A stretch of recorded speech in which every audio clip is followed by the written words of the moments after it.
But first, let's check in with the leader of the free world, who is blaming everything and everyone for his administration's many failures, including the US's energy crisis.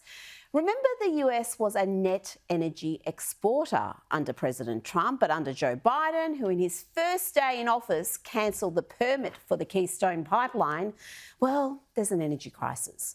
Biden loves to blame external factors beyond his control for this self-inflicted mayhem. But what is happening is precisely what he said would happen during the 2020 presidential campaign. He promised to slash emissions and kill fossil fuel projects.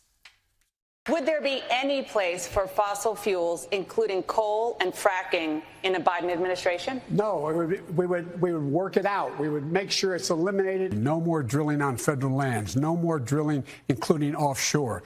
No ability for the oil industry to continue to drill, period. I guarantee you, we're going to end fossil fuel. What about, say, stopping fracking and stopping new pipeline infrastructure? And No more, no new fracking. We are going to get rid of fossil fuels. I've argued against any more oil drilling or gas drilling on federal lands. No one's going to build a coal-fired plant again, and we're going to get rid of the ones we have now. Have a transition from the oil industry, yes. Would you be willing to sacrifice some of that growth, even knowing potentially that it could displace thousands, maybe hundreds of thousands of blue-collar workers in the interest of transitioning to that greener economy? The answer is yes.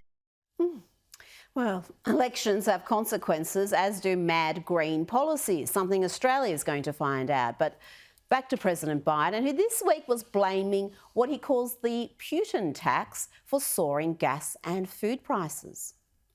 I understand Americans are anxious, and they're anxious for good reason. I was raised in a household when the price of gasoline rose precipitously. It was the discussion at the table. It made a difference when food prices went up. But we've never seen anything like Putin's tax on both food and gas. At least he was lucid there when he was lying through. But you can't say that about his performance on the Jimmy Kimmel show, which started badly and got worse. Here is Biden indulging in some mask theatre by wearing a mask when he's all by himself and then taking it off when he approaches the host. Yeah, that makes perfect sense.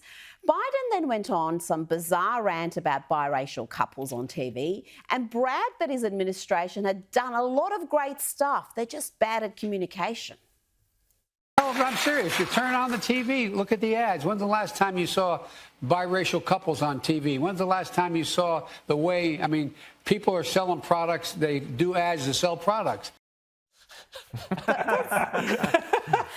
he think it's 1965? Maybe he seriously does think it's 1965, because these days ads are full of biracial families.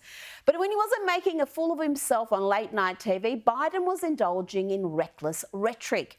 This is what he said about his political opponents just days after a Supreme Court justice appointed by President Trump had an attempt on his life.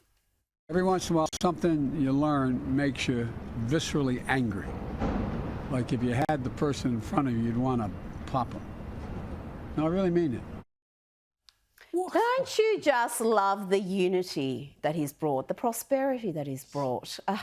That's what happens when you order a president through the mail.